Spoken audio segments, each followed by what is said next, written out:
Welcome back, everyone, for lesson 6 of the teacher leadership training offered by the Leadership Society of Arizona. I'm Dr. Jacob again, and here we go. Previously, you went and looked at this idea of no thinking, making things really simple. Again, the water bottle, making it so that no one has to think, no one has to make a decision. So how are we going to implement this? So today this lesson we actually are going to talk about ways that you can implement this into the classroom. Now, I also want to make sure you know and refer you to the book. The book is real simple and easy, but it does give a few more examples and outlines more ways that you actually can simplify your classroom structure, your teaching, as well as going back to the first principle of getting to know your students and being individual-centered. So let's go over Simplicity Structured.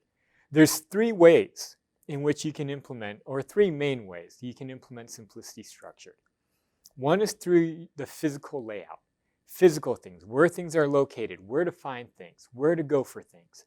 The second is verbiage. It's your actual teaching, your instructions, explaining things to students. And the third is your routine.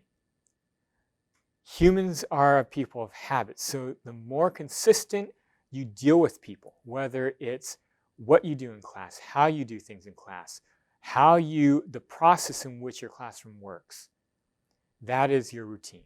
And so the more you can simplify these 3 things, the better and easier it is going to be for your students to understand and also to learn. So let's go through some of them. First, let's go through the physical. It's the layout of the classroom. It's the obtaining the information.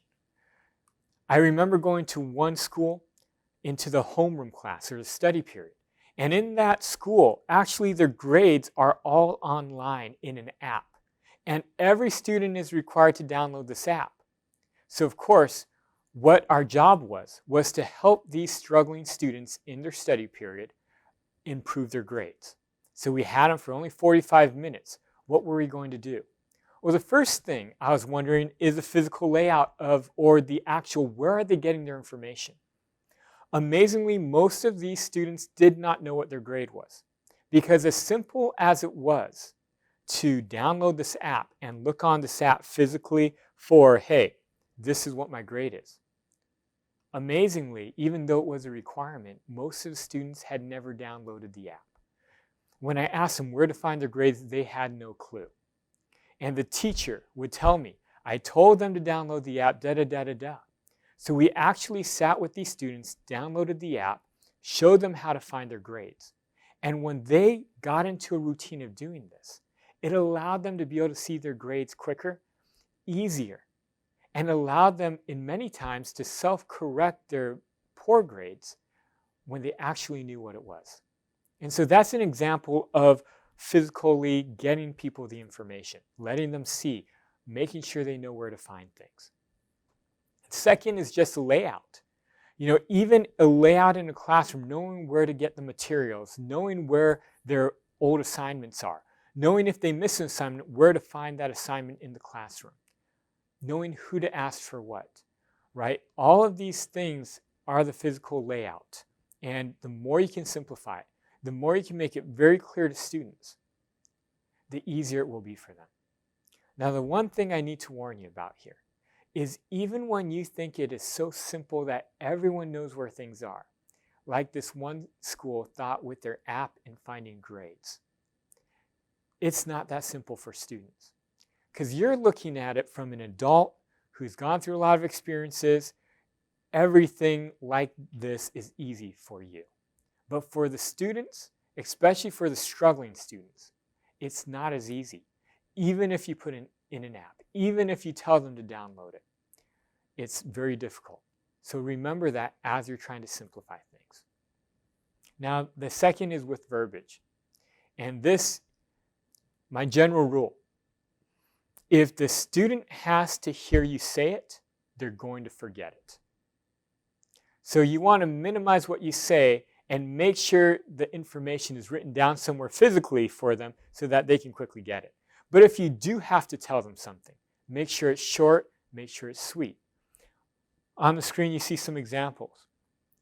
verbiage, ways to stop from talking, maybe having a checklist, instructions, make sure it's simple. If you have instructions, I saw one student's assignment, the instructions were like 3 or 4 pages long. No student's going to read that. Having a 4-page long instruction is like having no instructions for them, right? So you want to minimize it to less than half a page even, so that they can quickly see what's going on. The more you can have a checklist, instructions that are simple, clear, that is in a location in the class that everyone can see it, especially for the current assignment, the more chance that the student will be able to do the assignment. Now, the less is the less talking. This especially goes with lecturing. We try to keep these lectures short. Of course, some of them have gone longer, but we're assuming you're adults. But I bet even with some of our lectures, as short as they might be, you lose attention sometimes. And this is the same way with students. So the more you have to talk, the less the student is going to remember. You need to repeat yourself often. You have to do things to try to simplify what you're saying so you only tell them what is necessary. I remember one student in the study class, that we went, and I went with the student myself to the history teacher. And we asked the history teacher, does this student have any late assignments or any assignments that haven't been turned in? The student told me, I have no late assignments. And they really believed that. And the teacher, when we went there, said, this student was in my classroom just 1 hour ago. And I told him he had 5 late assignments. How could the student forget? The student just doesn't want to do the assignments. Well, this student actually did finish some of these assignments. But I had an experience the next week. I actually went on a trip to a professional conference. And I was talking to my wife over the phone. And she was telling me what we were going to do over the weekend. Now, she didn't know this, but in the background, I was watching television. It was on mute, but I was watching a movie. And while she's talking, she quickly told me what we're doing, and I wasn't listening. And I didn't know any clue of what we're going to do in the weekend. So I spent the rest of that conversation trying to figure out questions I could ask that wouldn't let her know I wasn't paying attention, but would help me figure out what we were going to do over the weekend. And as I was doing this, what came to mind was this student, the teacher told me he had 5 late assignments and forgot within an hour. And here I am, an adult, going to give a professional presentation, very responsible, hearing what was going to happen and totally missing what was going to happen over the weekend. People don't realize that it is very difficult for people to remember, even adults. And so remember this when you're dealing with your students. We have to make sure we minimize talking, make sure the information is everywhere. That's very repetitive. That is easy to find for them. And the more we do it, the more of a shot you give your students. The last is your routine and your response to the students, right? The more consistent you can be, the more the students will be comfortable talking with you. The more the students will be comfortable asking you for things. The more the students will be comfortable with just being in your class. I can't tell you how many students I've worked with, and these are actually very, very high-performing students who they talk to me about their homeworks. They talk to me about what's going on in class and how confusing it is for them, and how if they don't actually record the lecture and go over it again, they'll miss a lot of things because every day it's something different or it's in a different way. But the more consistent you can make your classroom, the easier it is for the lowest students to perform and also the higher students. This could be having the tests on the same day each week or the quiz. It could be doing your homework assignments in the same way. Having everything due on certain dates that are consistent every single week. These things greatly help students out. You might not know it, but it really does.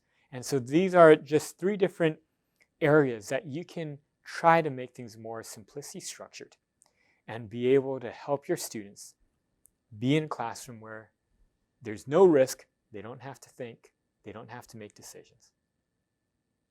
And that's it for today. Hey, thank you so much for joining me. Thank you for watching. If you liked the video and you want to see more, press the thumbs up button below and subscribe to our channel. And if you have any questions, please put them in the comments below and we'll answer them in future videos.